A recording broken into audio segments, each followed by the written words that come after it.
Manifestaban un autoritarismo absoluto, imponiendo lo que era el comportamiento adecuado que teníamos que tener y que además solía estar respaldado por la dirección del instituto. Autoritarismo era uno de los puntos. Otra de las cosas que yo creo que también era muy importante era la ausencia de centros públicos de enseñanza. Para que os hagáis una idea, doy la cifra. Directamente en Madrid el 17% de los centros de enseñanza eran públicos, el resto eran privados. Aparte de eso, en el documental sale recogido la enseñanza directamente en todos los centros, obligatoriamente discriminaba a la mujer y al hombre y producía un tipo de formación y una educación totalmente diferente. La enseñanza de hogar, dedicando a la mujer con una proyección concreta y con una ideología concreta, mientras que el hombre tenía que responder a otros parámetros totalmente distintos que venían marcados por la formación del espíritu nacional básica. Lo que pasaba cuando había, por ejemplo, la educación física, primero hay que aclarar, institutos de chicos e institutos de chicas, colegios de chicos y colegios de chicas. Había una segregación por sexo. La gimnasia, por ejemplo, no era igual. Hoy se llama educación física, pero se llamaba entonces gimnasia o algo así. Incluso yo recuerdo hacerlo de manera memorística. O sea, tú te examinabas por libre, ¿vale? Ibas a un colegio, porque no había colegio. Por ejemplo, yo la primera vez que fui al instituto fue para el curso 69-70, que lo construyeron en el barrio del Pilar. Es decir, antes lo hablaba Antonio, ¿no? Es decir, la falta de plazas escolares era espectacular. Cuando había que dejar de estudiar, las primeras que dejaban de estudiar eran las chicas, porque llegaban en casa, porque empezaban a aprender corte y confección, desde luego había un componente de clase. O sea, los trabajadores, los hijos de los trabajadores estudiaban la enseñanza, digamos, superior o media y tal, mucho menos que la gente que tenía otros recursos. Lo que había distinto es que las chicas teníamos clases de labores y la llamada formación del espíritu nacional era distinto. La tarjeta de disciplina, que era un cartoncito con 10 puntos donde te iban en el momento en que salieras del camino, te llegaba el pingüino, te llegaba no sé quién y te quitaban también azul.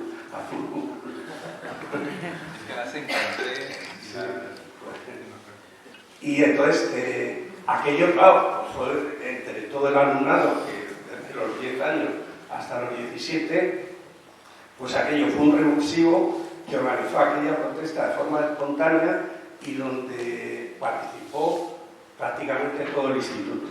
Entonces, hasta que don Salvador se echó para atrás. Creo que le costó un expediente por la policía porque se enteraron. No pudimos salir a la calle porque estaba la puerta cerrada, no nos dejábamos salir, pero estuvimos 3 días los compañeros dando vueltas por el instituto hasta que desistió de que llevásemos el jersey oficial del instituto y la chapa oficial del instituto. Era una fijación que tenía Manier. Sí, debe ser eso. Bueno, pues eso, siguiendo como tú lo has citado. Y luego otra cosa, yo dejé el instituto en el año 67, cuando acabé el PREU. Y a mí, en el estado de excepción del 70, aquí ya lo contamos como añada, los estados de excepción de aquella época, a mí me detuvieron. Yo tenía 20 años. Y bueno, cuando estabais vosotros hablando de lo que os ocurría a vosotros, reflexionaba y quería poner en valor vuestra edad. Porque lo que se vive allí, vivirlo a los 15 o 16 años, yo que entonces tenía 20, sé lo duro que podría ser. Cuando yo llegué... Para ver cómo nos podíamos organizar como Unión Democrática de Estudiantes de Enseñanza Media y de alguna manera yo creo recordar que la Constitución en sí fue en unas reuniones que hubo en el pantano del Burguillo, me parece que se hizo una asamblea porque todo lo hacíamos un poco así como excursiones, amigos y bueno, pues se debatían temas temas de educación, temas que nos afectaban, porque de alguna manera teníamos la necesidad de expresar que queríamos más libertad, que queríamos sentirnos libres y poder hacer cosas que en ese momento no estaban permitidas en nuestro país. Pese a todo, las cosas han mejorado, y porque luego, bueno, la juventud hoy tiene, digamos, bueno, es muy arriesgado por mi parte hacer así como una opinión sobre la juventud, ¿no? Pero yo creo que los estudiantes tienen el derecho de estudiar, de disfrutar de una edad, de ser conscientes, digamos, de lo que les rodea y comprometerse, pero no veo yo tan necesario hoy la lucha en los institutos por cuestiones de contenido. Más bien diría que sí que hay un elemento a pelear, que es por el tratamiento de ciertos aspectos curriculares, ¿no? Por ejemplo, la historia. Es decir, hoy se está escaqueando información fundamental de la historia de nuestro país y que es identidad de todos, ¿no? A mí me parece, por ejemplo, esto sí sería un motivo importante para pelear en los institutos, porque tienen derecho a conocer la historia de su país. Quiero tomar ese relevo para decirle a Marcel que por supuesto que sirve, que trabajar sobre fuentes directas, creo que podría hablar cualquier alumno de este instituto, es algo que hacemos, que para nosotros lo sois y que espero que desde luego no sea solo un mensaje más, sino que lo trabajemos y que el compromiso lo tengamos todos, por supuesto. Soy Antonio Caballero. La policía entró, a mí me sacó del aula de la clase de dibujo y eso desencadenó todo lo que fue una detención que abarcó desde el día 11 de marzo hasta el día 23 de marzo, es decir, fueron 13 maravillosos días de interrogatorios, torturas, palizas.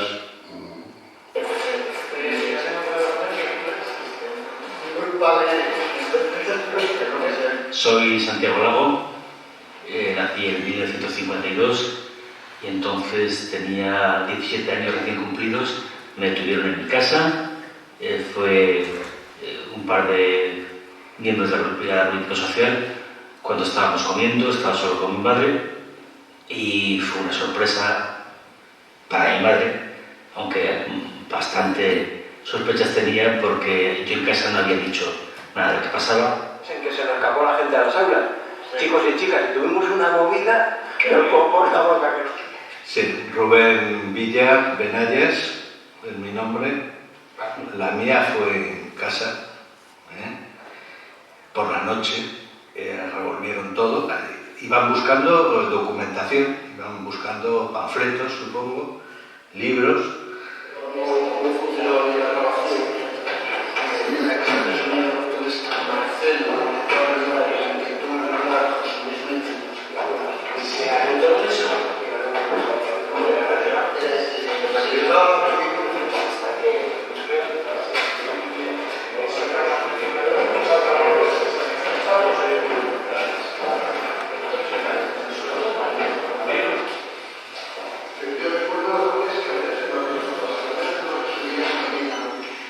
Me llamo José Montoya, estudiaba en el Instituto San Isidro y formaba parte de la Juventud de Comunistas y de la Unión Democrática de Estudiantes de Enseñanza Media, y fui detenido en el año 69, junto con otras detenciones de otros compañeros del instituto.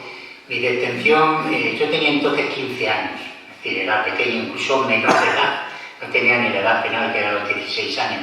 Vinieron a mi casa a buscarme, me acuerdo que subieron a casa dos policías, un coche se quedó abajo, y como era menor de edad, mi madre se negó evidentemente a que me fuera con ellos, y entonces mi madre vino conmigo y me metieron en el coche y nos fuimos.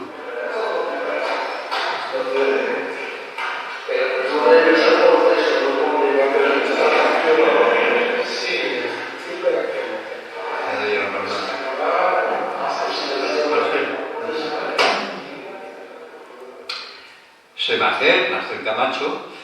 Realmente lo sorprendente de aquel momento es oír abrirse la puerta sin pedir permiso de nadie, aparecer el BDI y dos tipos que cruzan el aula y que llegan allí sin decir nada a nadie, simplemente pronunciando el nombre, Marcel Camacho. Pum, se levantan más o menos y miran, y a partir de ahí llegan dos polis, porque el bebé se quedó en la esquina de la puerta, me agarraron por los hombros a intentar coger los 4 cuadernos y a por el abrigo. Ni una sola palabra por parte del profesor, un silencio radical por el conjunto de los chavales de 16 años, era, en ese caso en aquel momento era preuniversitario, los cursos más altos del instituto, y directamente a la calle por unas escaleras de madera tan amplias de 600 San Isidro y a un coche de policía 1500 negros sin decir prácticamente no dijeron ni una sola palabra los policías, ¿no? A continuación de ahí llegar en ese coche negro al patio de la Dirección General de Seguridad, que ahí directamente abajo a que te quitaran todas las cosas y un policía armado pues te tomase la afiliación, las huellas y tal, y a una celda. Si no me acuerdo, a las 10 de la noche, a las 11 de la noche de la mañana del día 10 de marzo, a 12 de marzo del año 1969, María de Tienes Suiza. Sí, debería de ser a la última hora de la crónica. Llamaron y eran 2 policías con el portero de testigo. Entonces, le dieron una orden, salió de ese principal, no recuerdo, para registrar mi habitación, que era la primera que había entrado.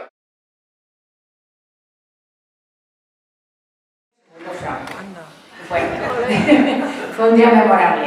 Bueno, en el año 69, en enero del 69, yo acababa de empezar en la facultad, en Filosofía y Letras. Y con la muerte de Enrique Urbano cerraron la universidad y estuvimos con la universidad cerrada hasta mayo. Las dictaduras han cerrado siempre la universidad, ya lo hizo Fernando VII durante 10 años, o sea que no es de extrañar. Pero aquí hay una historia curiosa en el San Isidro, que yo me enteré al poco de llegar, porque tuve la suerte de conocer y de hacerme muy amiga de una militante comunista importante, Elena Díaz Felipe, que supongo que a algunos os puede sonar. Bueno, pues Elena Díaz Felipe